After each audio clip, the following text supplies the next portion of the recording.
دوستان امروز یه دونه اسکیس از یه دونه چشم خواهیم داشت.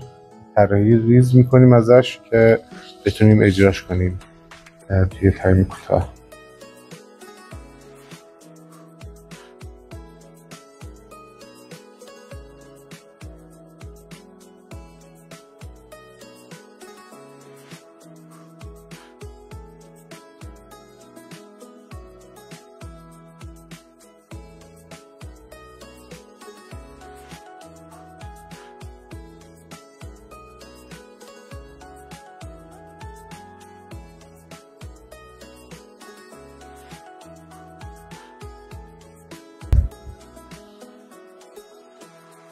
یه طرح کلی ازش زدیم، حالا میخوایم با مهار اجرا کنیم.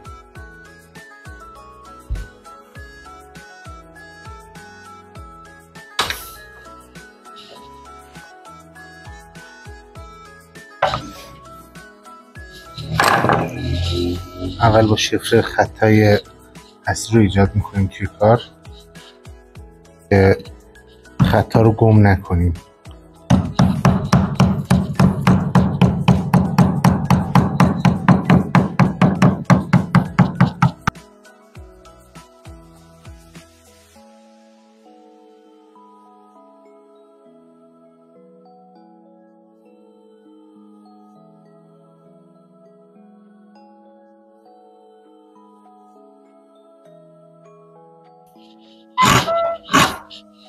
این مغار تخته که برای خوابوندن لبه‌های تیز ازش استفاده می‌کنیم.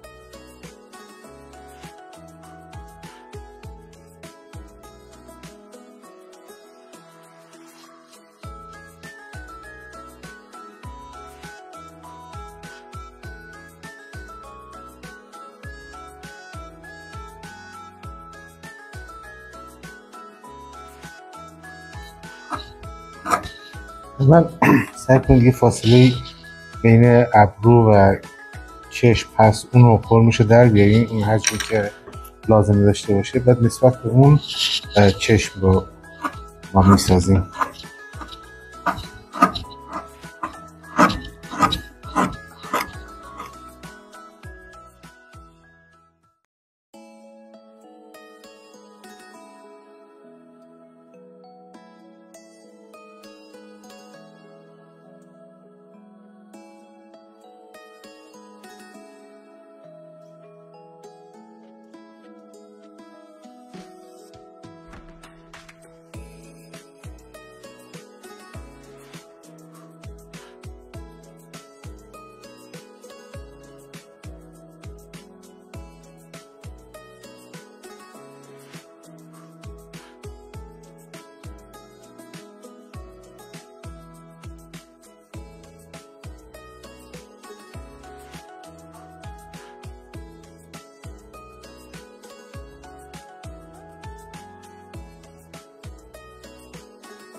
دوستان دقت کنید نسبت به حجم کاری که میخواین انجام بدین، اگر مجسمه است، اگر نقش برجسته است، پلان بندی میکنین کارتون رو، نسبت به حجم چوبتون بالاترین قسمت کار رو انتخاب میکنین، نسبت به اون حجما رو سر جاشون قرار میدین که فاصله ها به هم بخوره. حالا من نسبت ابرو نگه داشتم، بعد زیر ابرون استخون دور چشم اینو نگه داشتم. بعدش چشم هم که پایین تره و این بغلاش دارم خالی میکنم که یه ذره ویو بهتری داشته باشه.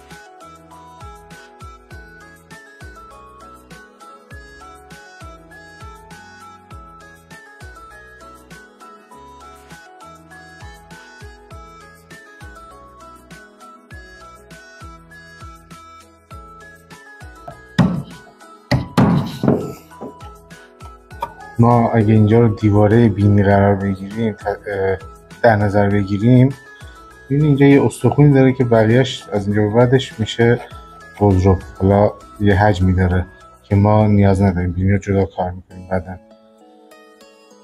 دیوارا رو خواهیم داشت. بعد کره چشم رو که اگه بخوایم در نظر بگیریم یه همچین حالتی اینجا قرار میگیره، تقریبا یه همچین توپ گردیه. جاشو اول مرتب میکنیم، میسازیم، بعد چشم میندازیم روش. من دارم این کار انجام میدم الان.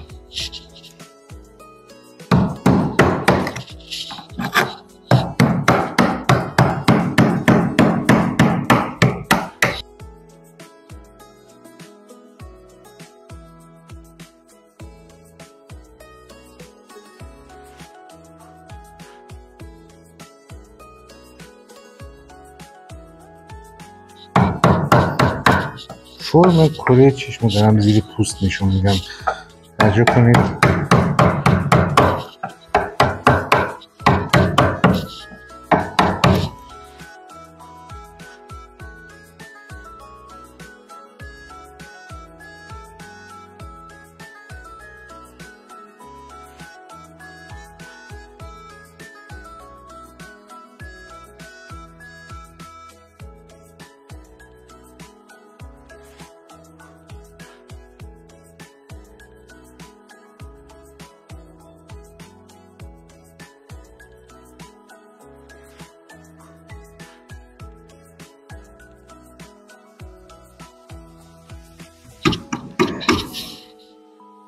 این استخون دور گوشه که از زیر پوست معلومه که ابروام تقریبا اینجاست و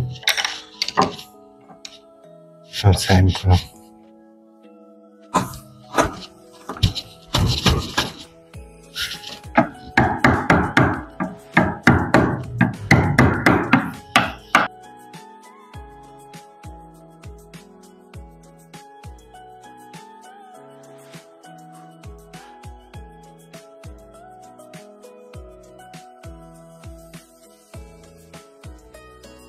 تقریبا پلان بندیمون آماده است. به اون صحبتی کردیم این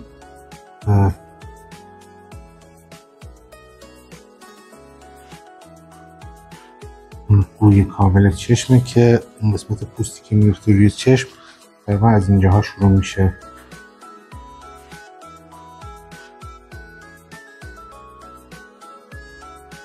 دوباره طراحی ازش میکنه.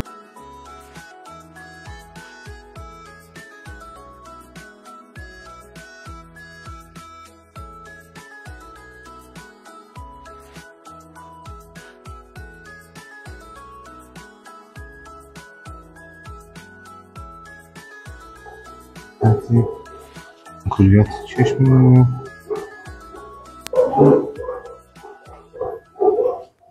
یه خطی برای چشم داره.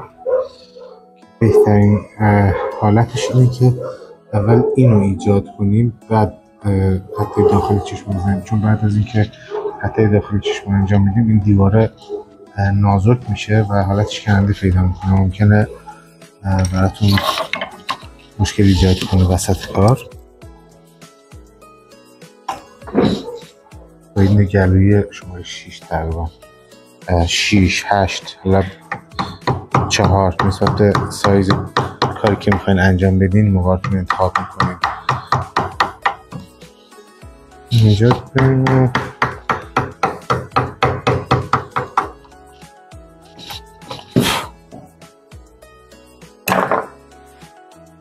بعد این لبه بالاش بالا میمونه، اینجا که دارم تیره میکنم، ولی این مدرش باید خوابیده باشه. باید به این موقع تختی اینو لبه گیری بکنید که فقط یه برجستگی ازش بمونه، یعنی تیزی ازش نباید بمونه، چون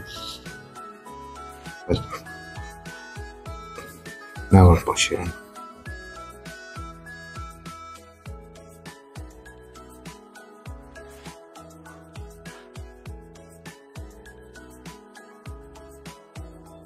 این خطای اصلی دور چشم رو ما ایجاد کردیم با شفره ایجاد میکنیم. اول اون خط گوشه چشم اینجاش که هستش رو با یه دونه گلویی خیلی باریک ایجاد میکنیم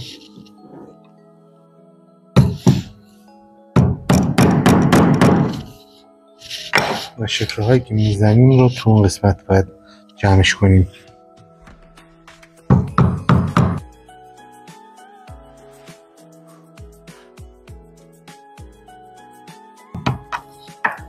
خط بالاش میریم سراغ خط پایینیه. حتی قبل از این خط پایینی ایجاد کنیم لبه‌ای که اینجا ایجاد شده رو میبینیم، اینو باید از بین ببریم که مجبور نشیم دوباره کاری بکنیم، پولش میدیم زیر.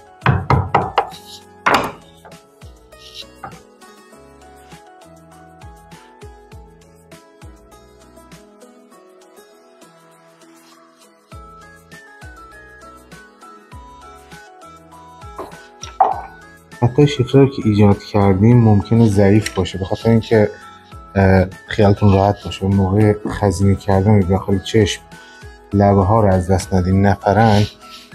ما با این مقاره نیمباز یه برش سطحی میزنیم، ایجاد میکنیم که راحت تر جدا بشه از کار. لبه اینجا داریم،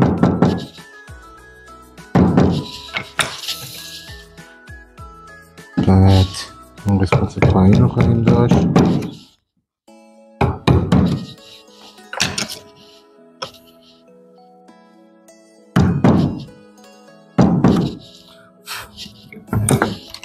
یه دونه برگشتگی کوچیکیم بالاست، مثلا فرم چشم این شکلیه تقریبا.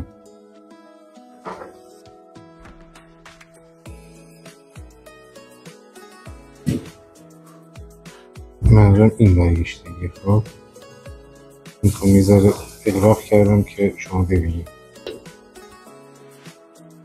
این لبه بالا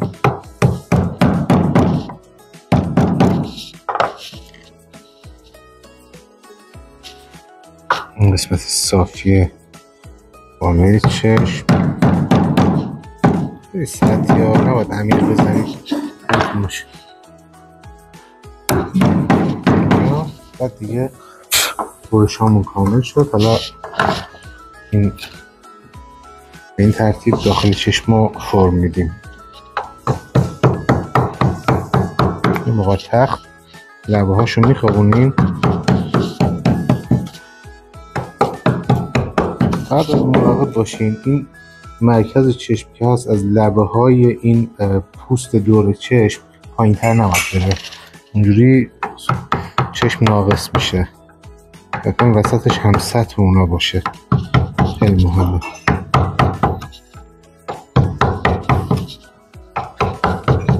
کاملا بیزی، یعنی هیچ جاش تیزی و شکستگی نداشته باشه روی چشم.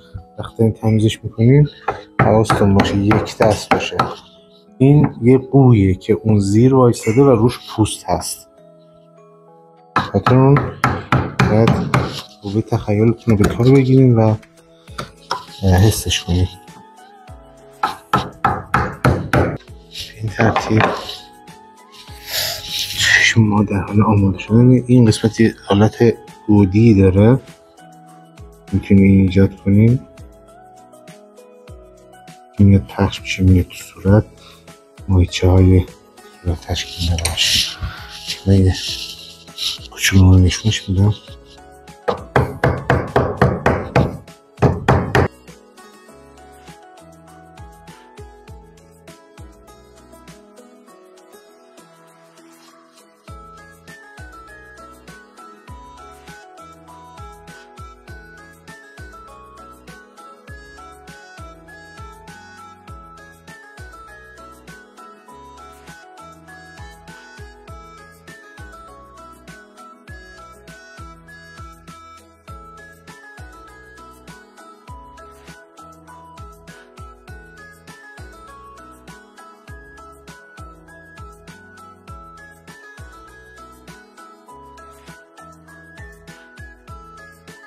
حالا نوع پرداخت کردن این مردمک و عینویه چشم متفاوته توی مجسمه های مختلف و من اینو به یه روشی انجام میدم، دفعه بعد یه کار دیگر رو با یه روش دیگه انجام میدم که دوتاش هم شما داشته باشید.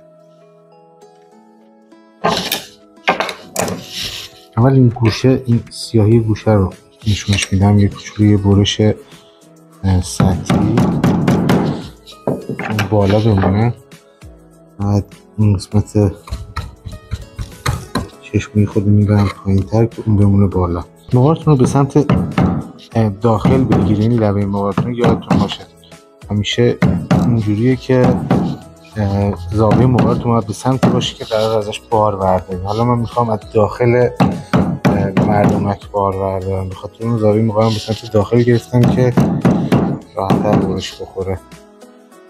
شما هم سعی کنید این کار بکنید. لبه های اینو خیلی نازک بخوابونید به سمت داخل. خیلی حجمش باید کم باشه، خیلی، چون اگه دیوارش زیاد باشه زمخت میشه، در حد مثلا میلیمتر، کمتر از میلیمتر.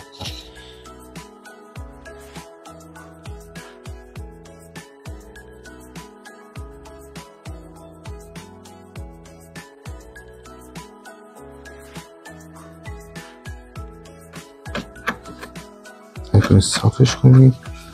حالا من صفحه نهایی میذارم به آخر سر که با سنباده انجام بدم. اینجا فقط کاری دارم انجام بدم که شما ببینید سریع.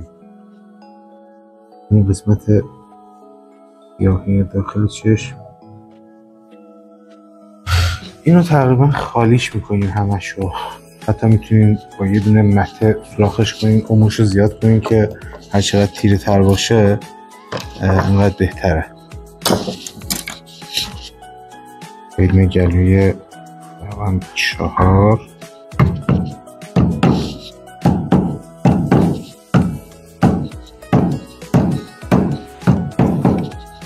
همچین شکل درش میاد.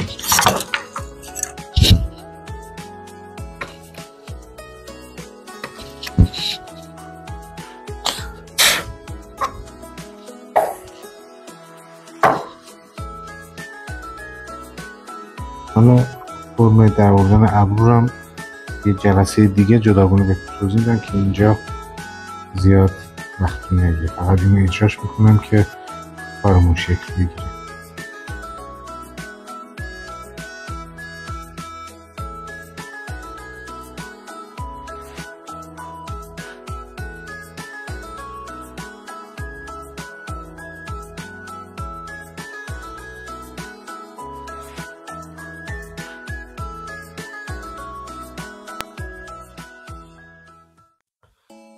خب دوستان عزیز، ما یه اجرای ساده از نحوه درست کردن چشم براتون ویدیو گرفتیم. امیدوارم که این ویدیو به درتون بخوره و وقت شریفتون رو نگرفته باشیم.